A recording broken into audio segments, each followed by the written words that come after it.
feel like we're in Roman times in the United States right now. They had gladiators and whatever. We have TikTok. You know, that's that's what we get to watch. And a lot of the comics booked in the past, like they're getting on Joe Rogan. They're having Netflix specials. Were you the guy that got tased? Is that nah? No? That wasn't me, bro. If Mark Zuckerberg's listening, I'm not doing that.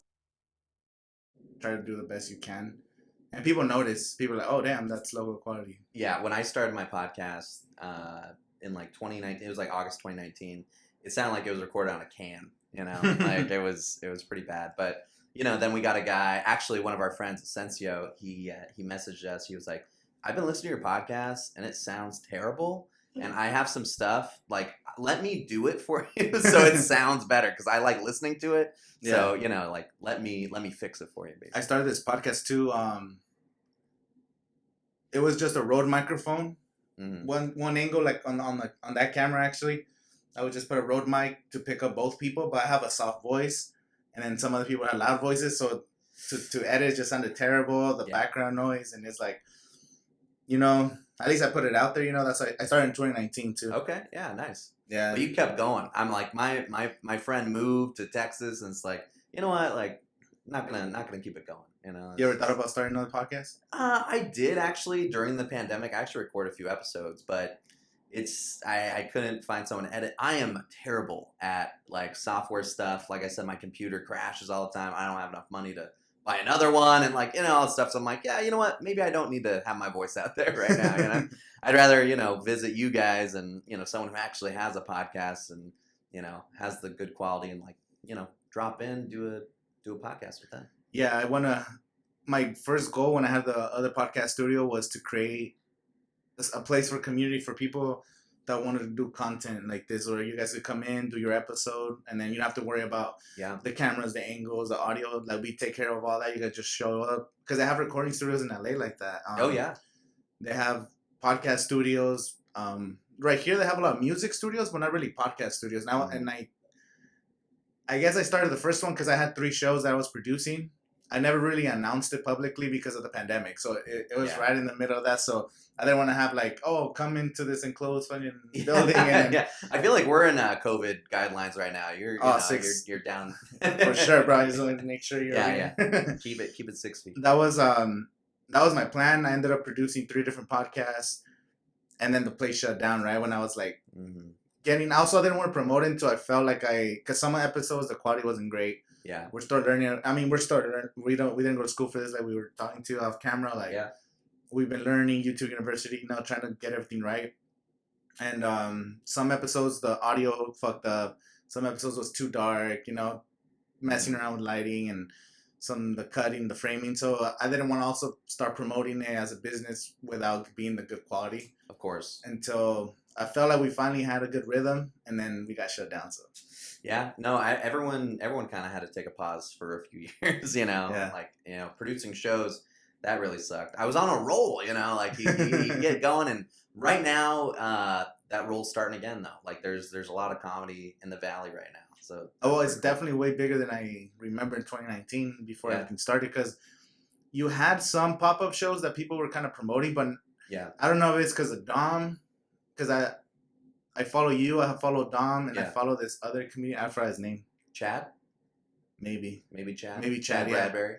Yeah, Chad Bradbury, yeah. Uh-huh. So, besides you guys, like I didn't follow. I don't know what's out here, you know. Yeah. And that's one of the problems. Is like we need more exposure for comedians. Mm-hmm. Just anything in general here in the Valley. It feels like we're still in a bubble. Mm-hmm. Like we're still. LA's right here next door, but nobody really knows if there's people out here. Yeah, no, they don't know about it. And it's kind of funny because I moved down here in April of 2018, and then I started doing comedy in June of 2018. That's when I turned 21. Like even up until the pandemic, people didn't know about the comedy.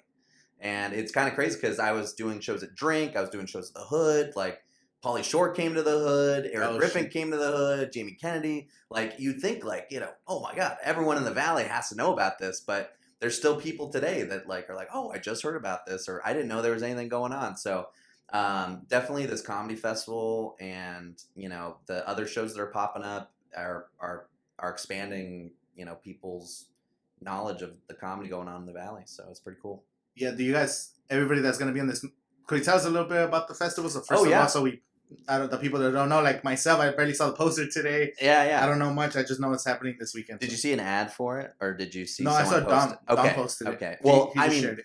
You know, you're kind of young, so you know, I don't know how old you are, but you know, you're not Facebook age, you know. So all my advertisements are on Facebook because still, like the most people that look for events and stuff are on Facebook. So yeah, you know, that's kind of the demographic that I advertise for.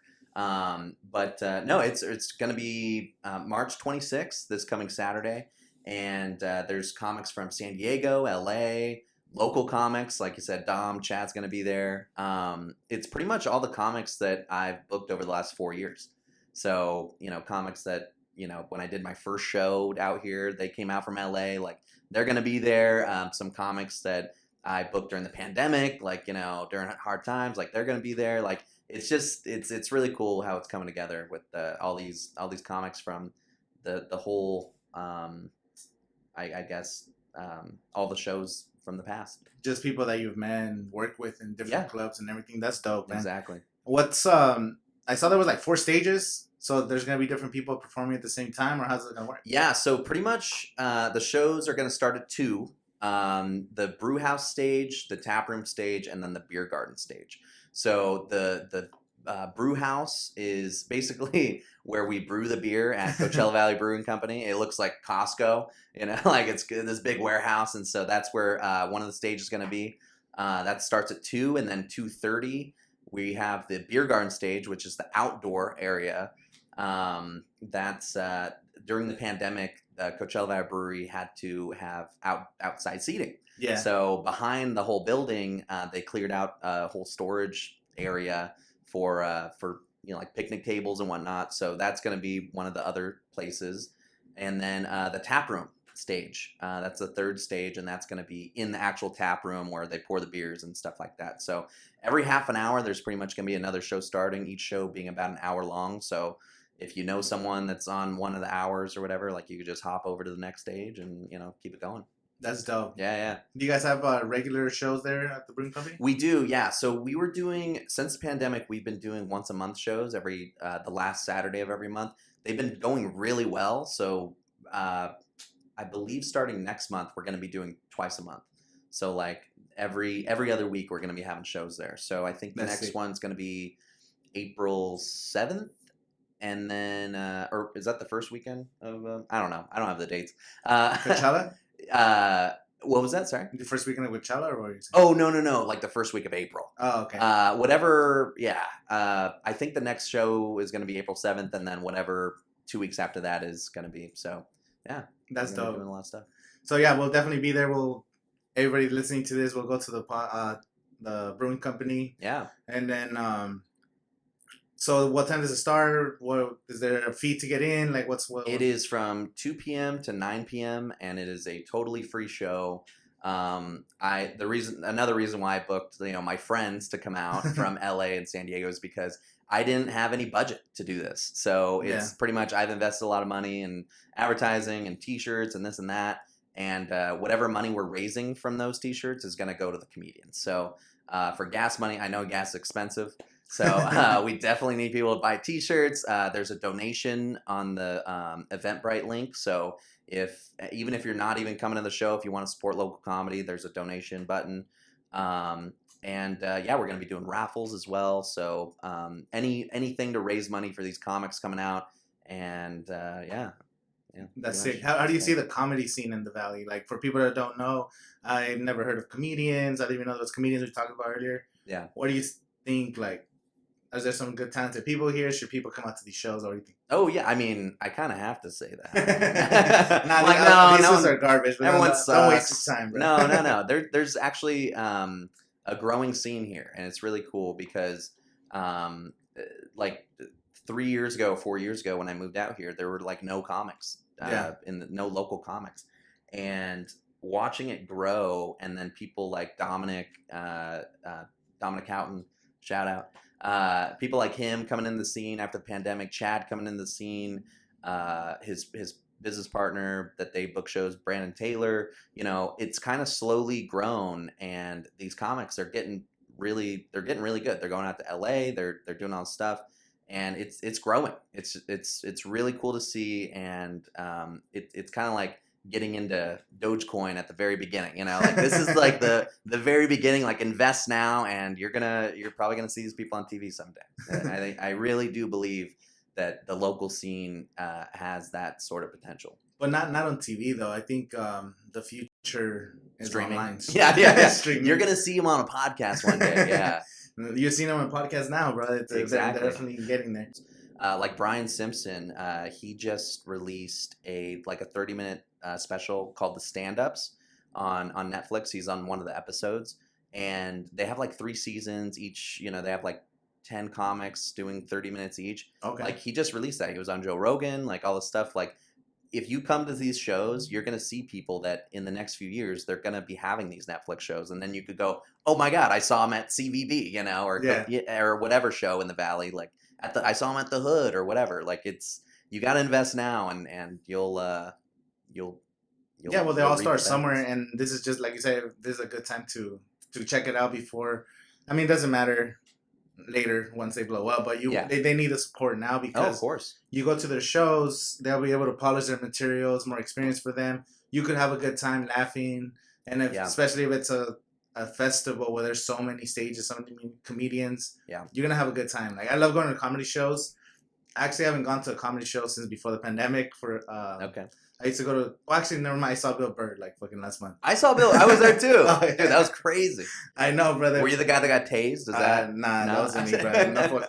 I just started seeing the flashing light. I was like, "What's going on there?" And I'm like, "Damn, that's crazy." Yeah. Well, then you had the heckler that got kicked out, and it was crazy. I love how he just capped on that lady and just oh yeah, this lady who was being. She said he's an asshole for talking about women or something. Yeah. The usual. One of those. Yeah, but I mean, he talked about it on his podcast. I don't know if you listened to his podcast. I did. Okay, cool. The Monday morning podcast. Yeah. He's like, cool. I was over there in the desert. These people are crazy. That shit was funny, bro. It was really cool. I kind of, to be honest, I would have rather seen Andrew Schultz because he performed the same day. The same night, yeah. But Bill Burr had to cancel because he had COVID. So Andrew Schultz, I love his podcast. He's great. He's amazing, man. Mm-hmm. And he's the model for the future. So when you were saying there's going to be people on Netflix and streaming services, or you see them on TV, I think the motto is you're going to see them on YouTube, and they're going to see them on the podcast, on Joe Rogan, on Andrew Schultz's podcast. Mm-hmm. Maybe Ankash, he did his special on YouTube. Mm-hmm. So that could be the next thing. YouTube specials. Yeah. Releasing comedies, maybe a joke. Andrew Schultz was posting every week. He was posting one of his best crowd work. Yeah. And so I listened to this podcast called Colin and Samir. Oh, I haven't heard of that though. So they really focus on content creators, most for YouTubers and all that stuff. They had Andrew Schultz on there for an interview. Okay. And they talk about how he was posting crowd work. He was saving the jokes for people that went to see him. Exactly. But he would post the crowd work, crowd reactions. If it was a good clip, he will post it on YouTube, and he'll post another one. And eventually, he would be like, "Oh, I sold out in San Diego. I didn't know I had people in San Diego." Yeah. He's he thought it was, maybe they saw me and whatever. And he's like, "Oh, I sold somebody in Ohio. I sold out in Ohio." Yeah. Why? And then he started noticing his YouTube videos were going up, and it's something that clicked on him. So he had a moment where he was talking to his niece. Or his I don't know, some young kid. He's like, "Hey, the NBA NFL playoffs are on. Put on CBS. What channel is that?" And then that's when it clicked on him. Kids don't know CBS. They don't know NBC. They're not watching TV. They're watching YouTube. Yeah. They're on YouTube.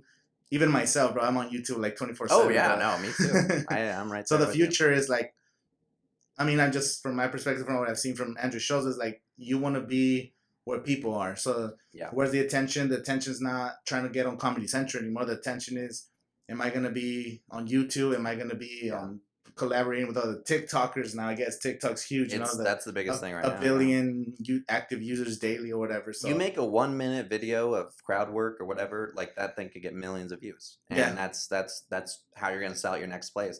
And a lot of people, it's kind of funny because people think that it just happens overnight, but the hours and the videos that he's put out, it's taken years. Yeah. You know, like even this thing, this festival, I've been, you know, booking shows and doing stuff like that since June 2018, Yeah. and this is kind of the like, you know, culmination.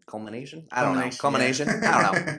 I've failed school. Whatever that shit is. Yeah, the culmination of like all that hard work, and it's finally paying off 4 years later. You know, and but this will be one of the things that people just hear about the comedy. You know, like this will be some people's first experience with comedy in the desert. Yeah. When it's like, but I've been doing it for 4 years. You know, so it's like, it's really interesting to see like the development of it. You need to get people to pay attention. So yeah, that poster that you made that made it look like a Coachella lineup. Yeah, that's good marketing right there. Yeah, as soon as thanks, I saw, man. Yeah, because I saw Don post about it. I was like, what is that? And then I saw the comedy thing. I was like, oh, that's sick. Like, as soon as I saw that, I shared it. I think I tagged you. Oh yeah, no, yeah. I got it on. I mean, I like to support local stuff. Sometimes I don't get on social media, so I always tell people like, I don't have a big following. I have like 4,000 followers on Instagram, but most of them are locals. So whenever somebody, you have a music video that drops, you have a comedy special, you're promoting a show, like just tag me, send me a DM, be like, hey, keep promoting your story. Like if I could help reach 10 people to go to your show, it'll help you out. And I feel like that's what we need in the Valley. Like we need people to just help each other, because no one's going to come help us. You know, like we have to help. It's a community that we have to create here. There's no, we have no social media presence here. There's a few social media stars here that have like a few 100,000 followers and stuff. That's cool. But for the most part, as like the whole Valley in general is pretty dead, you know? Yeah, it's kind of interesting how, because I'm from a small town in Northern California. Like I'm not like this, how close this is to LA. Like there's a lot of people that are in high school that are like TikTok stars and whatever, like all this stuff where, what was that? Do you have a beer? Oh, I'm good. Yeah. No, I'm nursing this. But it's really interesting growing up in like a farm town and not having really any influence of LA, and then moving down here and seeing the, like how that has influenced people. And it's a weird thing. The culture is so different. And then what is also interesting is how there wasn't a market for comedy. Like back in the 70s, 80s, whatever, there was these clubs or like the Purple Room or whatever, where all these like Frank Sinatras and Elvis, and this was like their getaway. And it was like the get away from the big city. Get away from the big city. And there was all these shows and it was vibrant and popping off. And then I don't know what happened. Obviously, I probably wasn't even alive. And then also I lived in Northern California. But there's no comedy club out here. There's no there's all these music venues and obviously Coachella, Stagecoach, whatever. But there's no comedy store. There's no improv. There's no Laugh Factory. And it just blows me away that that hasn't been tapped here yet. You know? Exactly. It's still so early. Like you said, this is the beginning to invest. And it might be because it's so close to LA that it's like, you know, people don't mind driving to LA to go to a comedy show or I've been to the comedy store like 4 or 5 times from here. You know what I mean? Like 2 hours. I go to San Diego, you know. The same thing with music. So I follow more of the music scene in the Valley because I've done like a few music videos for local artists. So I direct music videos as well. That's like one of my hobbies. So I don't know much about the comedy scene, but as far as like music, it's kind of very similar, bro. Like a lot of talented artists, they don't get enough representation. There's not enough festivals. There's no like a go-to spot. Like I have cousins in Chicago who say they like there's like an underground hip hop place. Like you go in there and it's like upcoming rappers. They have battles. Like they have like performances and everybody like have somebody. I mean, like here, if you're trying to do music, like people hate on you. It's just it makes no sense, bro. It's like, come on, bro. Like they're trying to do something instead of sitting at home, you know, trying to express themselves through music. You're trying to express yourself through comedy, or there's probably writers out here, you know. There's so much creativity, but there's no support and there's no place. Like you said, there's no place to go to. There's no shows. And I think a lot of it has to do with the demographics here. So how old everyone is. So the people with money, they're retired. So we have like 30% of the Valley, it's like retirees. I always, you have people in community homes, they're retired. They don't want, you know, noise, you know, they're gated communities. Then you have like another 30% of like maybe like 40% of the valley is like Hispanic. So, you know, they're here, they're just working, raising their families, doing their own thing. They don't care about the music, you know, they're their own thing. Then you have another like 20% of like creatives or people that maybe they want to, and the only way that they see is like, I'm gonna go to LA, I'm gonna go to San Diego, Yeah. maybe even go to Palm Springs because it's still kind of the valley, but people don't hang out on this side of town. So Yeah. Palm Desert, Indio, La Quinta, that's no one really thinks about that as like a hub. Yeah. If you anything is like go to Palm Springs, Mhm. and the other thing is Coachella, but that's like once a year, and that's like another big festival. But Yeah. people are coming to Coachella, not people from here going to Coachella. So it's there's a void, and we need to somehow breach that Oh void. yeah, for sure. No, it's the dynamics out here have been baffling to me. I'm just like, wow, like everyone's 55 and up, or you know, they're, I don't know. It's yeah, I don't know. I don't know what it is. It's a tourist place. It's like everyone that's under 35 is in the restaurant industry or service industry. Yeah. And then everyone older than 35 is retired here and you know, just sitting on a bag of cash at home, like, you know, like what was not Donald Duck, but the, you know, the Scrooge Duck, whatever. Yeah. Like diving in the gold coins. So it's weird, but yeah, we're trying to tap into that, and hopefully one of these days we'll have like an actual comedy club here. You know, the comics that are out here are definitely determined, myself included. We're determined to, you know, grow the scene and potentially get an actual like brick and mortar spot. What does it take to open up a comedy club here besides like a ton of cash? Like I haven't seen the YouTube video on that yet, so no, but I'm waiting for the tutorial. It's a whole business, you know. Like you gotta either find a place that is empty and that you could afford. Things are just so expensive, you know, and up and coming artists or whatever, you know, like you're fucking broke, you know. So it's really hard to even find the funding or whatever, and comics especially, like you know, as a comedian you don't get paid for probably 10 years, you know. Like it is so being a comedian is, you know, I'm sure like as a musician too, like it's one of the hardest things to actually make a career out of or whatever, you know, like you're the 1%. Yeah, it's the percent of the percent that actually make a living off of it.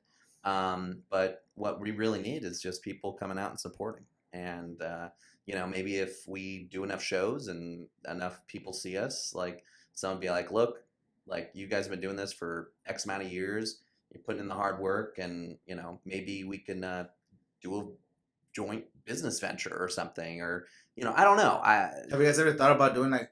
So I always go back to social media because that's the most powerful tool that everybody has. Like you're saying, you upload 100 videos on TikTok, and one of them goes viral. That could be the game changer. That right there, boom! It just it's like the lottery. It's the lottery, but it's not a lottery though. If you really create engaging videos, and if your comedy work is good, you get a good crowd reaction. You go a good banter back and forth that you could have. So one thing is to get a good banter or a good joke, and it just kills. Mm-hmm. But if you record that, you edit it, you post it with like graphics. That's what Andrew Schultz does. I mean, he's not just posting the video. It's like if you look at one of Andrew Schultz's videos, it's edited like every half a second. There's like a frame switch. Yeah. There's a bold yellow letter, then it turns white, and then it's like a zoom out, and then it's zoom into his face.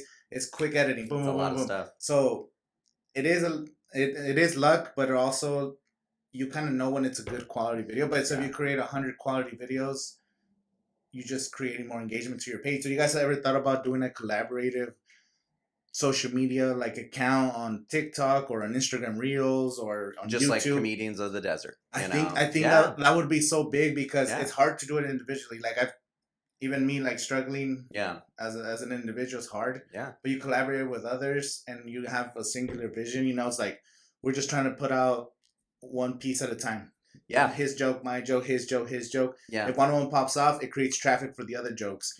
And you just keep going and you polish each other's comedy work too, because you could be like, hey, do you guys ever do that? Like critique each other, help each other out? Not like in a bad way. Yeah, we usually just, you know, we all shit talk each other. Yeah, we shit talk a lot. Like, yeah, dude, I've heard that joke 45 times. Yeah, no, we all hang out, and that's the coolest thing about this comedy scene is that we're all friends, you know, like we rib each other, whatever. Like there might be a dispute, whatever. But it really, something about this comedy scene that is not like other comedy scenes is that we actually feel like we have this comedy family almost. It's really unique and different, but we all hang out together. Not like 20 of us, like, hey, let's all go to Dakota's house, and like 20 people show up. But like, we all have our own friendships, and we all can just hang out with each other, and we do group stuff. Like, I don't know, it's kind of like a cult. I don't know, but that is what's unique about this group of people, that I'm just really grateful for, and so I will pitch that to them. Hopefully they see this, and we'll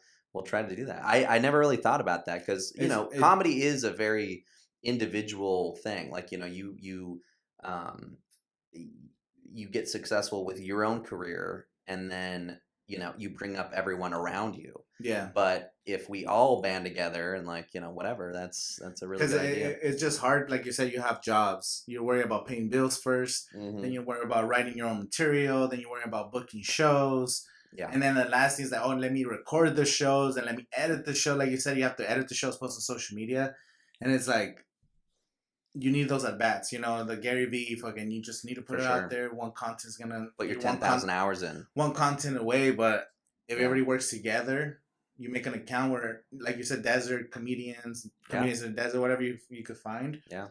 Then people be like, okay, cool. Like, what's this about? And then one joke just goes over. That's all you need, bro. Like that. For sure. Because a lot of times too is if something goes viral, people go to your page and look at older shit and they'll be like, oh, that's just funny too. Oh, that's just funny. Oh, that's cool too. It's like a weird, like they might have do deep dives, like people they might get already lost see down the rabbit hole. joke. They might already see the joke early, and they don't think it's that funny. But let's say some shit goes viral, and then they come across it, and they go back to your old shows like, oh, that shit was funny too. It's weird. Like people just have I don't know, the numbers maybe. Yeah, I think Schultz is definitely laying the groundwork for the future of comedy. That's the way it's kind of going. Mark Norman's released his special on YouTube. Yeah, he's funny too. Doug Stanhope just released one a few days ago. But it's kind of like how Dane Cook kind of laid the groundwork for comedians having their own website, like that sort of thing. Like there's a few comedians that are like kind of lay the groundwork for the rest of them, and so I think Schultz is onto something with that. Obviously, it's where the attention is going. Like, so we go back to attention. You want to some of the ads you're saying you're targeting more of the Facebook crowd. Oh yeah, but I feel like you should be targeting like the 21 to 35, 21 to 35 because I feel like they're more open to. They might be more relatable because that's you guys' age. That's you guys coming up. That's you guys doing your thing. Well, I'll tell you right now what the demographic is. Let me get the I don't want anything on like texting people, but yeah, let me here. Continue. Sorry. Yeah, so the demographic is like you want support from your peers. You do want to support with anybody that wants to support it is fine. I mean, there's no age for liking art or talent. Oh yeah. But you want to do the people that are going to be fans is like if you're a 21-year-old and you see another 21-year-old comedian, you're a 30-year-old, you're like, oh, that comedian is dope. Like, I want to follow him. I'm going to go see him in San Diego when he goes over there. I'm going to go see him on tour. I'm going to buy his merch. Yeah. So I feel like a 60-year-old, like if you're targeting a Facebook crowd, they're not gonna follow you. You know what I mean? Like, yeah, no, the people on Facebook, it seems like are like all my mom's friends. Like, it's just like, oh, it's so cute, it's great. Like, they just want cat videos and whatever. But Facebook crowd's good though. Okay. The Facebook crowd, like that's still. I don't know if Twitter or Instagram. Well, Facebook owns Instagram, I believe. Yeah. So, it's meta, bro. Meta. It's super meta. Metaverse, dog. You gotta release your comedy special as an NFT, dog. Dude, yeah, right? Like a picture. But right now, so I'm looking at the, I don't know, the camera could see that, but this is the ad that I'm running currently. It says 10,000, what does it say? It's reached 10,000 people. And in the detailed results, my largest demographic, 61% women, and then 37% men, and 0.6% non-binary. But the biggest age range is 35 to 44. 35 to in 40. women, and then the next biggest is 25 to 34. So that's kind of the age range out here. Like I would target like the 21 to 25-year-olds, but they're just not out here, So I would, but I'd be like pissing in the wind. I feel like, I don't know. I just feel like knowing the age range, instead of finding the small range that's within 21 to 25, I could just market towards those 40-year-olds. Yeah. You know what I'm saying? So I know there's a lot of people in their middle age here. So it's like, if I could book shows that complement. Was that me? I don't know. What was? Oh, I don't know. Someone. Who knows? Anyway, so if I could market towards those 40-year-olds and book shows, like when Jamie Kennedy came out, like he was huge in the late 90s. He was in the first Scream, which was, I think, late 90s, right?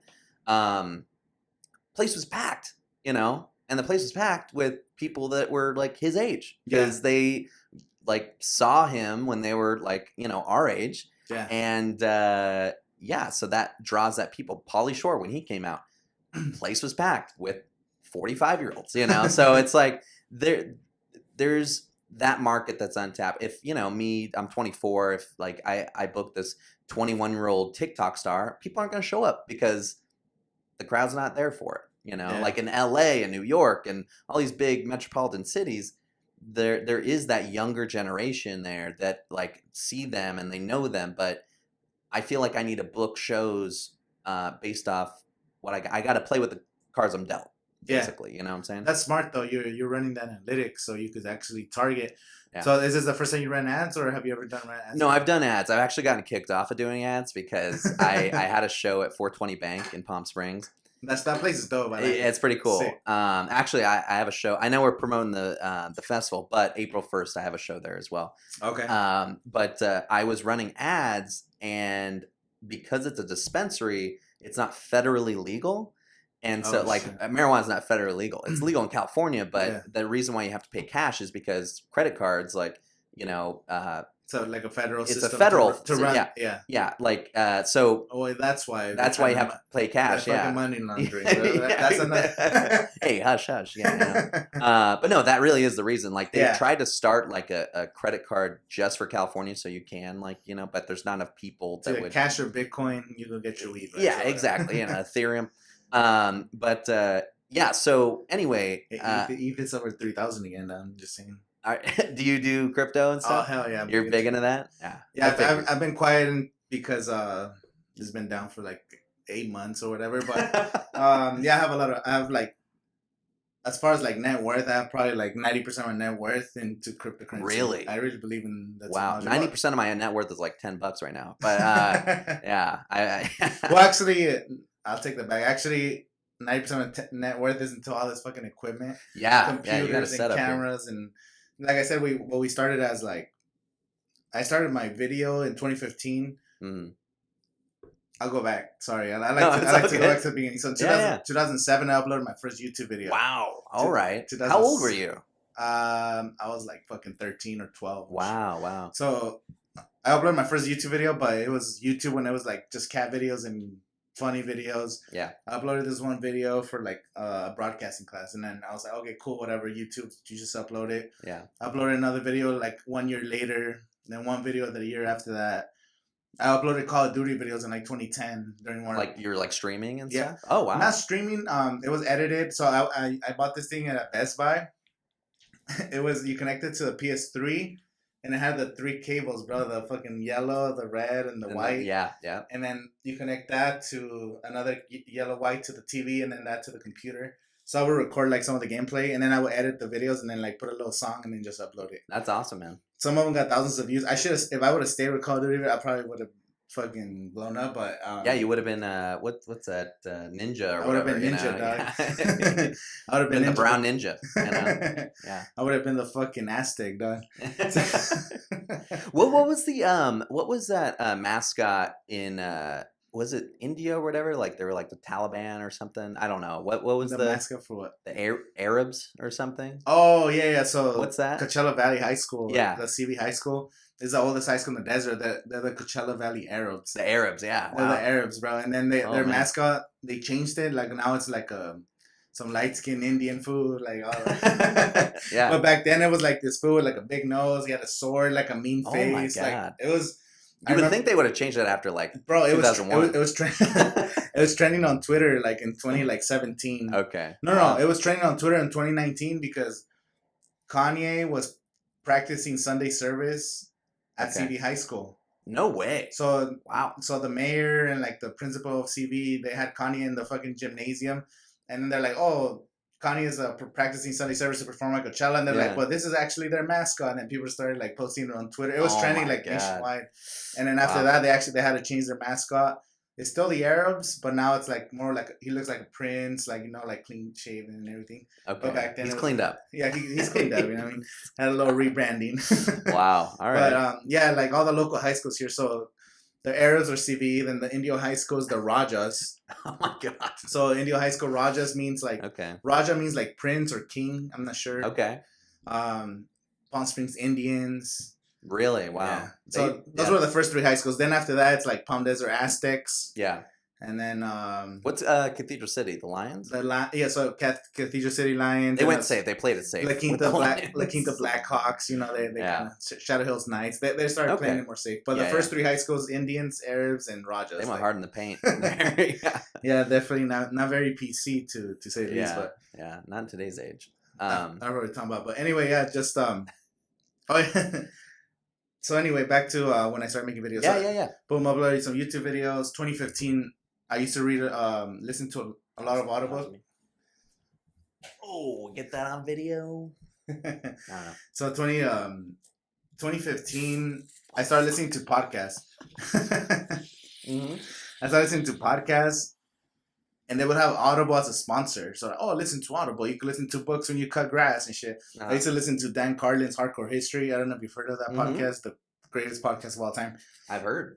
So, I was just listening to Audible. Like, I stopped listening to music for like 3 years, and I was like, I'm only going to consume good content, books, podcasts. You know, I'm trying to learn something. That was just like me when I was like 20 years old trying to like do shit. Yeah. So, eventually 2015, I was looking up on YouTube book reviews to see which book I was going to download on Audible. And then I realized like 6 months down the road, I had read so many books. I was like, what if I do the fucking book reviews I'm researching? Why don't I do it myself? So I already had a YouTube channel since fucking 2007. So I started doing book reviews. That's how I started to YouTube, bro. Doing book reviews, which is crazy. And that was right after I finished playing college football with Dom and all that. Yeah. Some of the comments are like bodybuilders doing book reviews. The weird part of the internet, like fucking. What? Okay, you and Dom obviously built very different. What position did you guys play? Like, what position did he play, and what position do you play? So he played quarterback. He was quarterback. Yeah, he was a quarterback. Wow. He was a quarterback at Shadow Hills High School. On the reserves. I don't think he got a lot of playing time at COD. No. Did he start? No. Not in high school. Yeah, he was. He started in high school. Started in high school. Interesting. COD. The problem with COD is they recruit from all over the country, bro. Like that was a big shock for me when I played at COD. Like I expected nothing but Valley kids, local kids, or whatever. Dude, there was people from Alaska, people from Indiana, Florida, Louisiana. We had players from Washington, Oregon, Texas. Like they were like assembling the Avengers. So what I didn't know about community college is that a lot of Division I athletes that are like they have the talents, but they got in trouble because of grades. They got in trouble with the law. Mm-hmm. They missed out on like credits. They couldn't get to the Division I colleges, so they go to community college to get another scholarship. So, dude, we were getting like Division I talent. We had 11 Division I players the first year I played. Wow. And then we had like 32 in total that went to play at a university level, either Division I, Division II, or Division III. Wow. Anyone in the NFL right now? Not right now, but there was one guy who made it to the Broncos. So he like Aaron Hernandez and Deshaun Watson and no, we weren't that savage. Yeah, there was a Greg Latta. So Greg Latta, he played a COD. Then he went to Purdue, and then he got drafted by the Broncos. Did he have a lot of playing time? He was. I think he lasted like 1 year in the NFL. But I mean, fuck it, bro. Like That's what you do. His name was Greg Lotta. Yeah. Okay. He actually played the year that Tim Tebow was there. No way. Yeah, he was in the same team. It's so crazy that like Tim Tebow, very, very religious guy, played with like serial killers, like isn't that the wildest thing? Like that. Well, that's what they used to mask. They had like gangsters and killers and all this stuff. Yeah. And they used Tim Tebow as that image, like as recruitment. Maybe that's why they were able to recruit all these people, because he had the national attention, like this Christian guy. He would put like Bible verses on his like eyes and shit, and then all this is our shooting fools in the background. Like Corinthians tattooed on like a teardrop or something. I was a big fan of Tebow. I mean, when I was a kid, I'm like, this is awesome, bro. Like, when he did the thing where they lost the games, like, we're never gonna lose another game. We're gonna fucking turn this shit around, and he won the Heisman after them. They won. Tebow was a movement, man. Like that was really cool. What was that, like 2010, 2011, 2012? I don't know, but he actually he did baseball for a little bit. He was in the I believe it was the Mets farm system for a little bit. Like, and he never made it to the majors, but he also played in the NFL last year for the Jaguars. So did he really? Urban Meyer is a running back. No. So his coach, his college coach, Urban Meyer. Yeah. Who got fired? He got fired from Ohio State. No, he left Ohio State because he had a fake heart attack. So he left Florida once. Yeah, well, he had a real heart attack this season. Let me tell you. And he went to Jacksonville, and he since it was his old coach, he got a chance to be a tight end. Tight end, that's what it was. But the problem was, like, Tebow had been out the league for like 10 years, bro. It wasn't like Was it really 10 years? It was like you're saying 2010 is when he beat the Steelers in the playoffs. Yeah. So that's fucked up for Tebow, because maybe 2010 or 2011, he won a playoff game. He beat the Steelers, whatever. Then they lost to the Patriots by like 30 points the next round. Yeah. And then they signed Peyton Manning in the offseason. So they just killed his career, bro. You just won a playoff game, but you know what? Peyton Manning. Then you can't fault the Broncos for getting Peyton Manning. Yeah. I mean, I'm a Niners fan. I want them to get, trade for Brady or something, like get Garoppolo out of there. And then I think Tebow went to the Jets after that. Yeah, and they had him doing wildcat like formations and trick plays, and then the other quarterback was Mark Sanchez, so he couldn't even beat out Mark Sanchez as a starting quarterback. So I think after that he was pretty much done. I'll do baseball. Yeah, he tried doing baseball. Then he became an analyst for like 5 years, and then Urban Meyer's like, "Hey, you want to try out as a tight end?" Like, out of nowhere. Yeah, Urban Meyer. What a story, that guy. But yeah. Oh, where 420 Bank. I think that's where we're at. I don't know. I got banned from from advertising, and it's because I put the actual location of 420 Bank, or it's like I tagged the business in the ad, so like people could click on it, But because Facebook is a national company, and because weed isn't legal nationally or federally, I got banned from doing ads there. That's crazy. So yeah. For how long? Forever. Forever. Yeah, I think so, because I think I did it twice. But I'm not, like I said, I'm not too smart with the thing. So now I use someone else's account to advertise. So hey, allegedly. If Mark Zuckerberg's listening, I'm not doing that. That sucks. Yeah, I'm not doing that. Hey, that was a robot, bro. He tapped into the fucking network. Dude, he's meta. Like, I swear to God, like, and on MySpace, what was it who was that guy that was everyone's friend when they did Tom?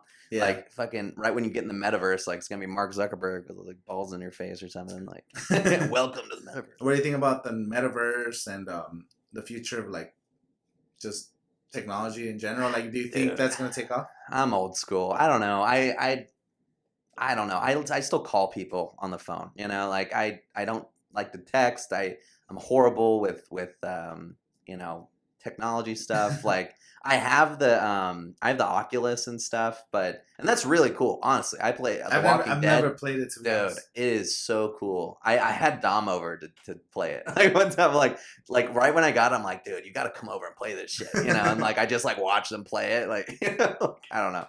Is it like really like a jump scares and shit when you turn around there's zombies? Or no, I mean, I heard is it Doom or one of those games is like a zombie jump scare game? Yeah, I mean, the Walking Dead game, it is pretty cool. There's not, I mean, yeah, I guess there's some jump scares. What's really weird about it is that you're standing in like, you set your boundary on the thing, there's always boundaries. And, you set your circle, square, whatever you want to do. And you can't go outside of that. And so when these zombies are coming at you, you get in the fight or flight response. Like you want to run, but like you're gonna hit your TV or something, you know. So like you have to move like with the joysticks, whatever. Yeah. When you want to run, and that's the weirdest thing. Is like standing still and getting out of the way with your thumbs Instead of than actually running. It's the weirdest thing, weirdest feeling. So yeah, that's probably the most scary thing about that game. Yeah.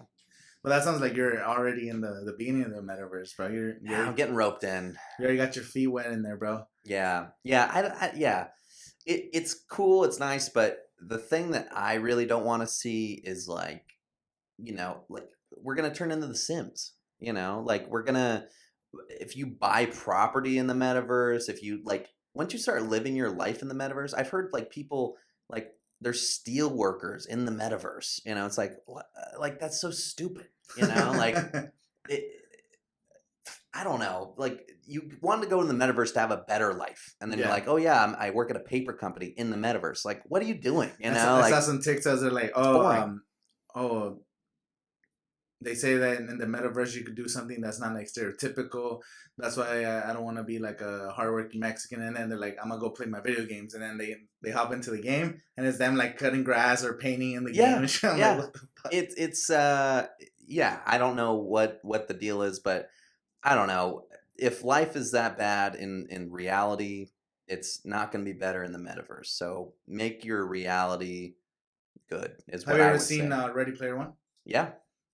No, that's what we're heading towards. It's gonna happen. It's gonna happen eventually. Yeah. In our lifetime, for sure. In the next like 15 years. There's books. I forget the book's name, but basically it describes the metaverse, and it's like right now we're in class systems, obviously, like we're in democracy, but like there's the really wealthy, there's the kind of wealthy, and then there's the where we are, and then you go into the metaverse and you go like, oh, like I could be this wealthy guy, whatever, but that it all devolves down to the same tiers.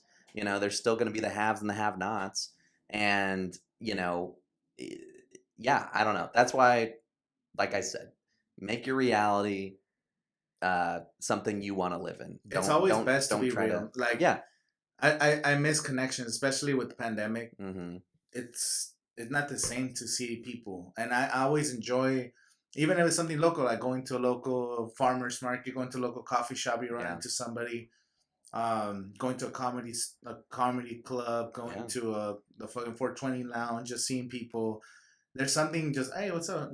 Just saying hi to the people. Mm-hmm. Like, we need connection as humans, and I feel like the metaverse, it is going to connect us more like social media does. Like, we're all connected technically through social media, but you don't get the same connection. Like, if I see you in person or see Brian in person, you don't get that connection online. Like I could talk to you on the DMs or whatever, but it's like, it's just a message. There's nothing there. And I think it's going to create more of a disassociation with like mental disorders too. Like even with Facebook and Instagram and all these filters, TikTok, like people are getting plastic surgery, at like 20 years old. Oh, that's insane. And so having this metaverse, and it's like you could dress and look however you want, like you'll never look like something a filter could make.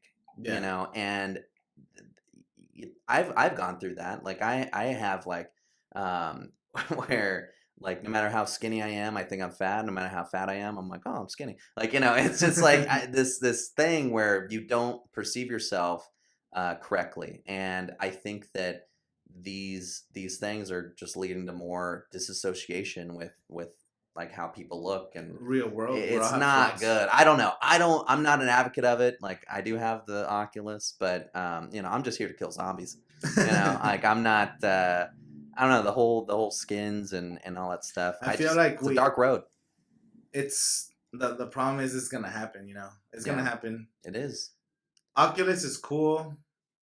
What I think is like those I've never played them. Like I said, I've never even used an Oculus. I like technology. I'm not afraid of technology. Like I said, I like crypto, fucking computers and shit.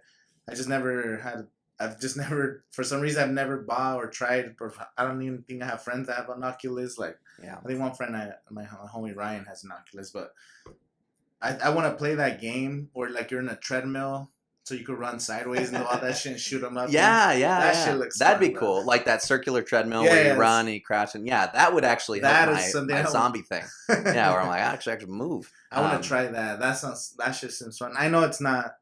I guess it's not right, but I want to try that shit. The issue is like living in this fake world. You know, like that's kind of the biggest issue, and you know it. And just some stimulation hitting you. You know, yeah. It's just gonna be you put on the goggles. You know, maybe a haptic suit where you're gonna feel shit on your skin. Yeah. You're gonna shake people's hands and you're just gonna feel like you're. That's gonna be weird. Yeah. But it's not gonna. I guess your body, or I don't know if your mind, they're gonna make the technology so good that your mind thinks that you're having real world interactions. We're slowly conditioning. But eventually you're gonna have to take it off because you still have to pay your bills and do all this other shit. So when you do that, are you gonna be like more depressed because you're not getting the stimulation, the lights and the colors, and every time you pop something up, it's like a reward system. Like when you play a video game, it's like a reward. Yeah, I don't know, and like all these TikTok phrases, you know, like they're stuck in my head. TikTok's addicting, bro. It is addicting, and you know that's also another thing. It's like I enjoy talking to people. I enjoy calling people on the phone, my friends, like sitting down and talking to people. Like I work at a brewery, I talk to people all day. Like I love it. But TikTok and all this stuff, like it's ruining minds. You know, like Cocomelon. You've heard of Cocomelon, right? It's this kids show on Netflix or whatever. Oh, I think I've heard of it. I'm not sure. Yeah, it's called Cocomelon. Don't watch it. It's terrible. I mean, it's for 2-year-olds, so I mean, you know, you wouldn't watch it anyway. But the frames per second, like it will be like I saw this YouTube video about it, and it's terrible for babies because what it does, and you know, you see kids on iPads and stuff, they need constant stimulation or else they freak out. And Cocomelon, what it does into these like 1-year-old, 2-year-old, 3-year-old, whatever, it's bright colors, whatever, but it's always switching camera angles, like every 2 seconds, like it changes, you know, so it's a new thing every 2 seconds. And that's what TikTok's kind of doing to us. And that's what Vine did, you know, 6-second videos, whatever, like what's the next thing? What's the next thing? And that's like, you know, people aren't getting in relationships anymore because it's like, what's the next swipe? You know, like there's always the next thing. And like, I use them. I'm a part of it, whatever, but I am very worrisome about where that's going, you know, because it's a big, the attention span is this now, you know, it's like Russia invaded Ukraine. It's like, you know, like we're all here for last week, it's like, dude, that's 2 weeks ago. Like Kanye released a new thing, you know, like it's like we could all get blown up by fucking Putin right now, but we're like, you know, just on, you know. And you, anyway. so you open, so that's the thing is like you open TikTok with no purpose, you know, you open TikTok and you're like, I hope I have no, you know, sometimes it's habit, like you go. You check a text message, like your phone vibrates. Oh, someone texted me. Cool. You text back, whatever. You ignore it most of the time. You're like, oh, let me check Instagram. Okay, cool. Let me answer some DMs. Let me check people's stories. Then you skip through people's stories fast too because you're like, I kind of don't want to see it. Yeah. Then you close that one. You open Twitter. Let's see what's trending. Oh shit, that's just a funny tweet. There's a video. Like I saw a video today of it was a bear who entered like a cage where there was like 2 pigs. And then the pigs like beat up the bear, and then the bear had to jump out like he was all scared and shit. Is it legit? No, yeah, for real. Like, it wasn't a cartoon. No, I'm like, wow, all right. No, like a black bear jumped into a cage. Okay. And then one of the pigs attacked it, and then the second pig came out, and then the bear got scared. I think they bit him, and then that fool jumped out. It's like, wow. It wasn't a grizzly; it was just a black bear. But okay, I don't know what I'm talking about. So anyway, yeah, Twitter. Yeah. And then you go from Twitter, you close it. You're like, let me open TikTok. You open TikTok with no intentions, because like. At least the other ones is like Twitter. Maybe there's something trending, like the world's ending, whatever. Yeah. You open Instagram, like maybe some of my homies sent me a DM. I'm talking to this girl, whatever.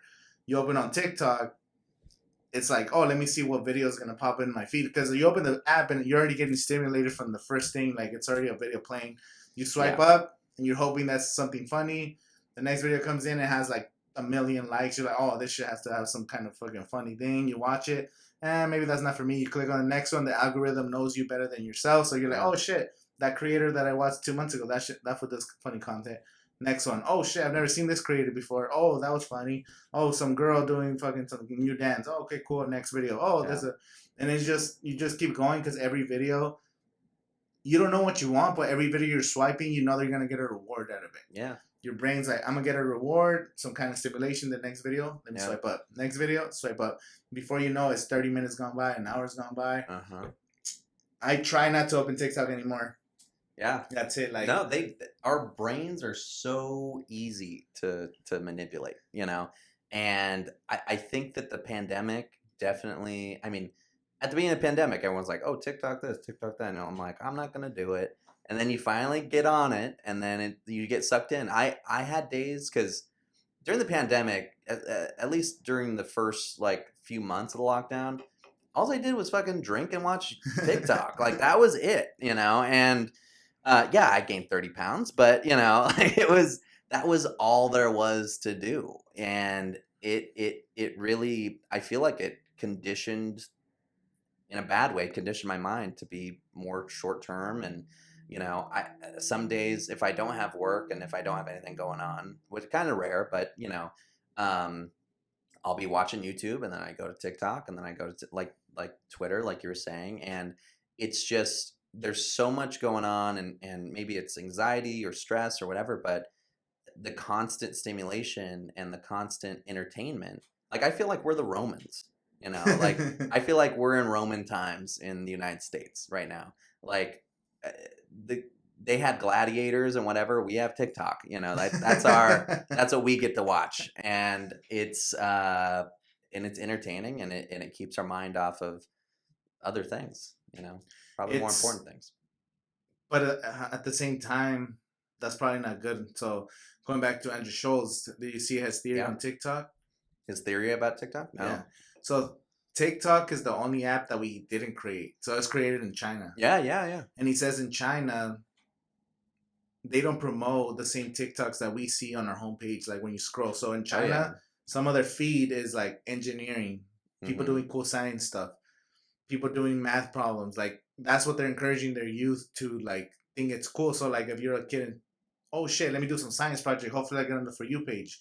And in America, you open your shit, it's like some stupid dance that brings nothing to society. I don't see dances. I see people with missing teeth and like, you know, whatever. Like well, that's what I'm saying. Is like I get the dark side it's just of TikTok. dumb, Yeah. dumb TikToks that do nothing for society. Yeah. And if you're a kid, you're like, okay, let me make a fucking cool dance because maybe I'll go viral for absolutely no reason. I'm just dancing and doing stupid shit, doing pranks. Yeah. But in China, their kids are like stimulated to. So you're creating a society that's like engineering and science, and they want to better the society. And here is like, oh, all the kids want to be fucking doing stupid dances. So it's really breaking our society down, while their society is like they're playing like a 100-year plan. You know, like China doesn't want to take over the country over the next like 10 years. They're thinking about like 150 years from now, they're gonna dominate everything. You know, they're like a long-term plan, and it's crazy, bro. TikTok. It's really interesting. I mean, especially with the whole Russia-Ukraine thing. I mean, not that I'm an expert on geopolitical things, but it was weird because it's like I thought we were past this, you know. Like I thought like all the borders that were set are just set, you know. And thinking about like, oh, there are some leaders that are like still trying to conquer the world, or at least conquering other countries. It's just it's mind-boggling, you know. Like I don't know, but it's crazy when you think about it at the scale of like human, not the scale, but like in time. 300 years ago, look how different the world was. You know, like Britain was still an empire, and you had like Spanish, and Netherlands was an empire, and Russia still had like certain parts. 300 years later, it became, technology came, America just expanded, Great Britain got smaller, you know, you had Germany during the world wars trying to expand their territories, and then we had like a quiet period for 60 years. But if you look at it, it's 60 years out of like 3,000-4,000 years of civilization that we've had. That's only been kind of like, even then, it hasn't really been like that, because you still have conflicts that happen all the time. Oh yeah, you just don't hear about it because it's not like a Western country. So that's the unfortunate part about it. Stuff happens all the time. It's just kind of crazy. You think about like the metaverse and this and that. It's like if everyone had this headset on and, you know, did whatever, I don't think there would be wars, you know. Like there's trade-offs, like everyone's going to be like, you know, from the character from Wall-E or whatever. But like I don't think like I feel it does make more complacent people. Um, But that's but another I don't problem know. though, because we're thinking about it from an American's We perspective. are, yeah, that's true. When we're in the metaverse, you're still gonna have people like in Southeast Asia that are not in the metaverse. You're gonna have Yeah, people that are still living like the poverty people in the United States that are in like poverty line. They're still living a better life than a lot of people in other countries. yeah, And yeah, we're developed technology. We're doing all this thing. These other people are still like almost slave labor. There's people like the hmm World Cup's happening in 2022. They use a bunch of slaves to build the stadiums for the World Cup. Like, yeah, and FIFA, like, oh yeah, that we don't know. Like they turn a bad eye on that shit because yeah. they know they're gonna make their money. The TV ads are like billions of Oh dollars. yeah.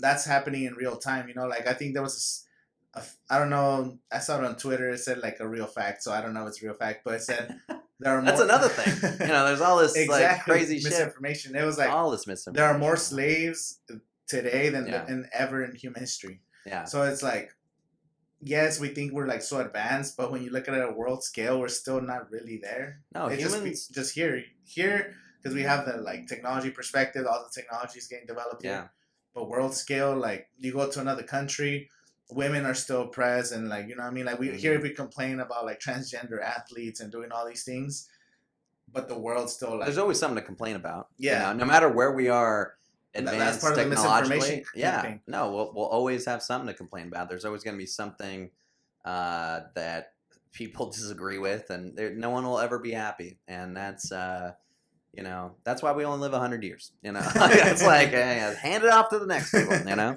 Well, Yeah. would you ever, if they develop the technology in a lifetime to live like, let's say they could extend it to 200, 250 Yeah. years, will you be down? I don't know. It depends. It really depends. Depends on this comedy scene in the valley. If it Yeah, takes look, if it's if this is going well, yeah, maybe. But no, I mean, a lot of guys' dicks stop working at 40. So it's do you really want to go to 200? No, but like But hey, with technology, bro, with technology, instead of slinging it at 90, dog. get that Terminator dick, dude. But no, it's just it is weird because my great grandmother, she just passed away this past June, and she was 102. Oh wow. And it's like everyone goes, oh man, 102, like I want to live that long and this and that, but it's like you know after 70 or 80 or whatever, like you could have an active lifestyle, but like you're not doing what you did at 20. Mhm. Like it's not the same life. Like she was in a like a care home for 15 years or whatever, and it's like she was healthy and she could move, and thank God for that, but she didn't want to like leave, and she didn't want to get out of bed and all this stuff, because she was like, oh, what if I fall, or what if whatever happens. And it's like, yeah, 102 is great, but her life stopped at 92.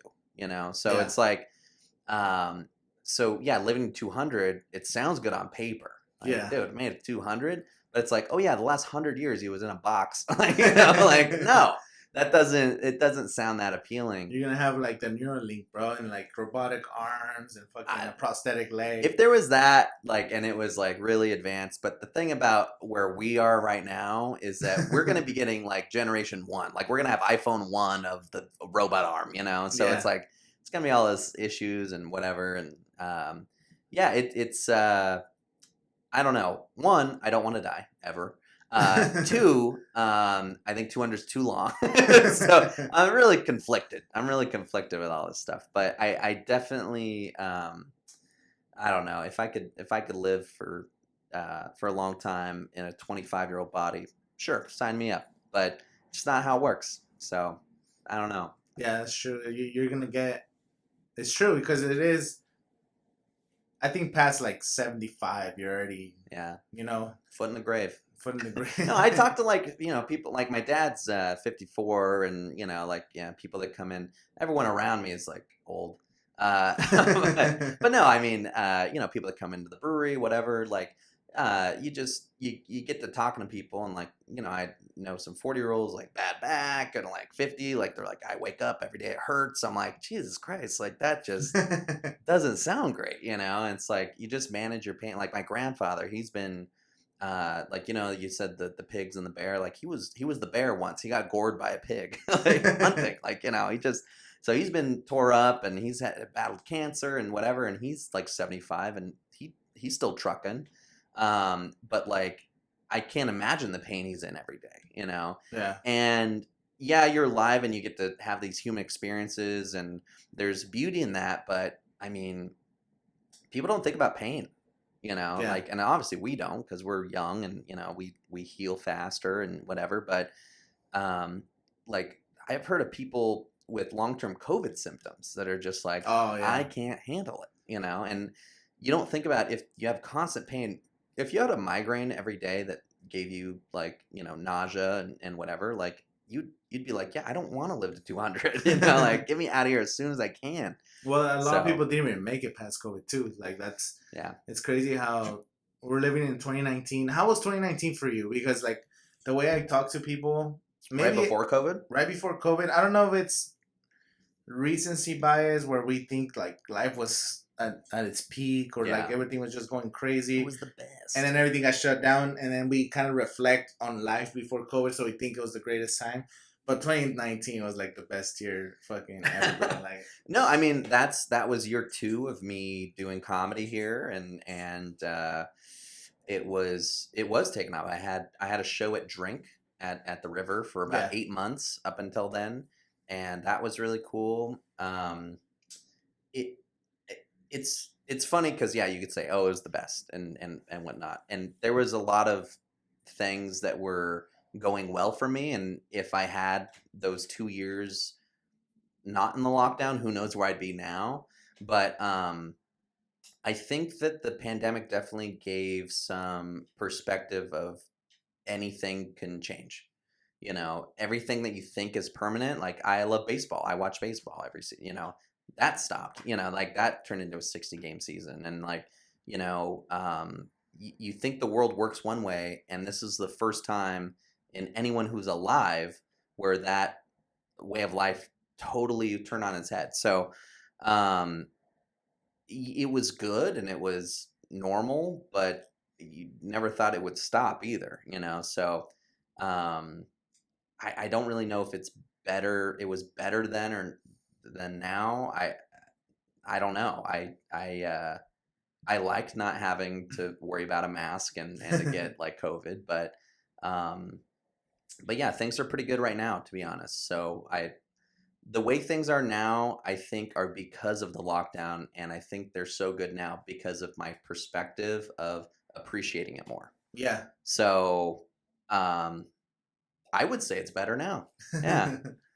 Yeah, it's a lot of life experiences, Yeah. and you deal with depression, you dealing with the stress of like, is the world ending? Are we in a zombie apocalypse? Yeah. And there's the cities are burning down. Like it was a crazy last like 18 months or last 2 years. So Yeah. it feels good.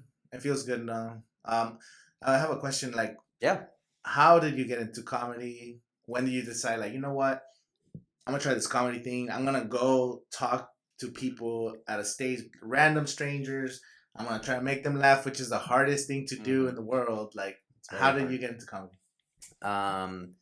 Great question. It actually started really young. Like, how you talk about like, oh, your first YouTube video.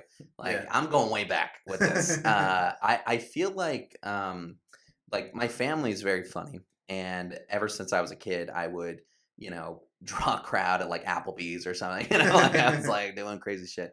But the first time I ever did stand up was my 6th grade talent show. Oh damn. Yeah, so we go way back. 6th grade talent show, and then after that, in high school, I got into improv. I did comedy sports, and I wrote, I wrote like ASB and stuff. Yeah. I was like the campaign manager for Amy Quinones. Anyway, I haven't talked to Amy since high school, but hey, shout out Amy. But like I was her campaign manager, so I always wanted to be on stage, like writing a speech or doing doing group projects, whatever. And then doing improv through high school, and then at my senior year, I actually did some stand up stuff. I hosted some stuff with the school, and then after I graduated, I did a show in San Jose with Johnny Corn. He gave me my first paid show. Johnny Corn in San Jose at this bar, this dive bar. Oh man, I forget the name of the place, but that was like my first like paid thing. I was 18, shouldn't even been in there. I couldn't be in there actually. I had to keep it on the down low. I don't even know how they let me in. Like I look under 21 now, so at 18 I looked really young. And then and then I did improv. I did improv with Comedy Sports professionally for after high school, doing shows at like corporate gigs and this and that. Like I taught high school improv. And then when I moved down here, there was no improv. Like I couldn't do it. And so I just started going to open mics. And that's kind of what blossomed into this. I've always had an admiration for comedy. Like I've always every time I'd visit my dad, every other weekend, I would watch the Comedy Central like roasts. I'd watch the specials, all that stuff. Like I was really, I probably started watching too young, but that kind of turned me into what I am now. But that's kind of the whole journey to where I am today, like doing the open mics, and then it just started building, and that's where we're at. That's sick, bro. Because a lot of people don't find their passion, until later. And I mean, since you're doing comedy since 6th grade, or even having an interest in it, that's super dope. And it's kind of funny because my family probably didn't want me to like do this, like I remember out of high school, I was telling my mom, I'm like, like I really would like you to buy me these improv classes. Like it went level 1, level 2, level 3, then rookie, and then veteran, and then you might make the big leagues. And so I'm like, can you get me into level 1? Like the people that are professional improvisers, like they see something in me, they want me to do it. And she's like, well, you need a backup, like you need to like, I'll do this, but I need to, you need to get into college and this and that. And I'm just like, Mom, I'm good at this. I know it. And so I did level 1. She paid for it. It was like $200.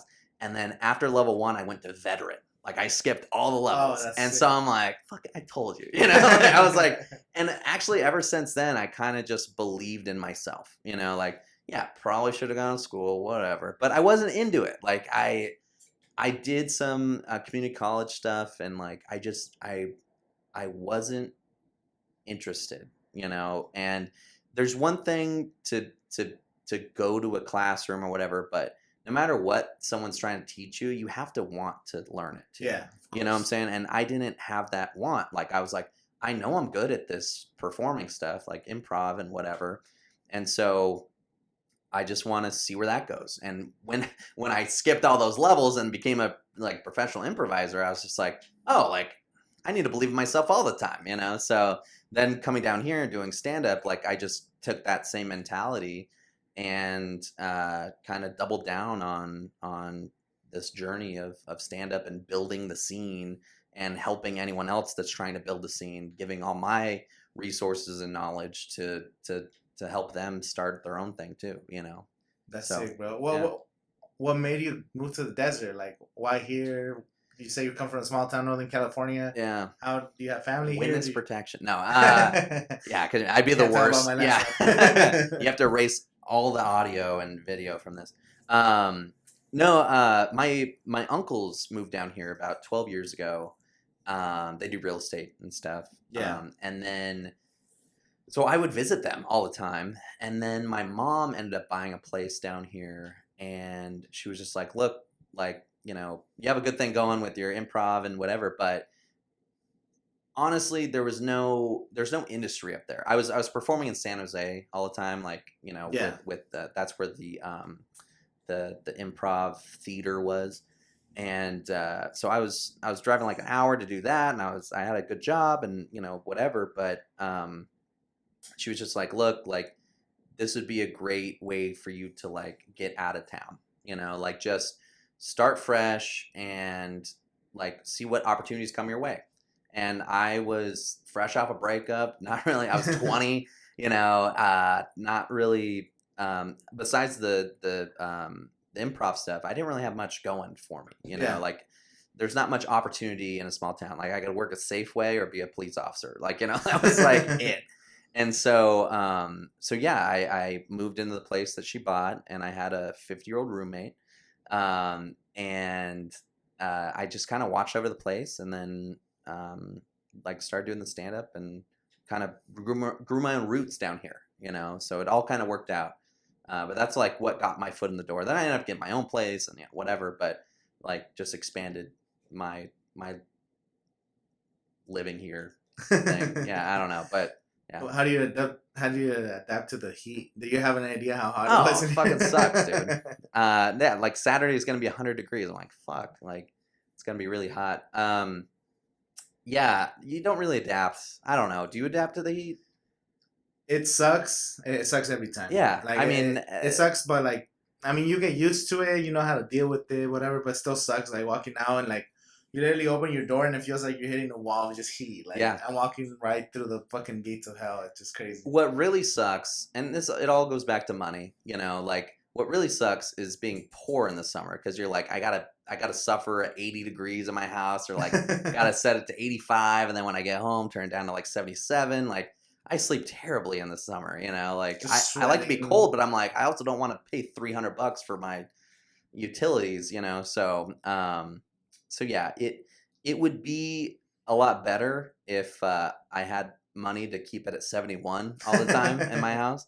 But yeah, it doesn't really get better. The best summer I've had was during the lockdown because I'd keep my house at 80, and then I'd go out to my pool and I'd be in the hot sun and be super hot outside, and then 80 felt freezing. So I was like, oh great, I don't have to turn it down. But yeah, I definitely want to utilize my pool this summer. I'm too white. Like I need actually my doctor said I'm low in vitamin D. So yeah, I definitely need to get some sun on me. So that's awesome, bro. Well, anyway, last thing before you wrap up, one more time, tell us about the comedy show. Where can people find you on social media? Yeah, and just plug in your shameless plug right now. Do I need to look in the camera? Do like a slow zoom in? No, you could find me on TikTok, Dacoda Miracle. I don't really post too much on there. You can find me on Instagram, Dacoda Miracle, DACODAMIRACL. Is that going to be on the bottom of the screen? Yeah, we'll put the graphics. Okay, cool. Yeah, so down around somewhere. Yeah, Facebook, like I said, you might see my advertising on there. What I really want to drive home is the festival, March 26th, and all these performers, they're coming out from very far away, and gas is very expensive. So if you could click on the Eventbrite, RSVP if you're coming, even if you're not RSVPing, we have a donation button. Like these people are working really hard. And if you could donate whatever you can, $1, 50 cents, $100, I mean, whatever you got, I really want to keep this thing going. And if you guys can support in any way, that'd be great. So awesome, man. Yeah. Love having you. Thank you for coming. Make your time to come out here and do the podcast, and hopefully see you soon in another episode, man. Yeah. I was a little worried pulling up to this place. I thought it was like Osama bin Laden's compound or something, but yeah, I appreciate you having me. And it's a little sketchy, the only house on the fucking road. Yeah, there is one house in the middle of nothing. So, yeah, I'm glad I found you. Well, thank you for coming on the pink couch, bro. Thanks, man. I'm telling you, it's the beard, man. It's the beard.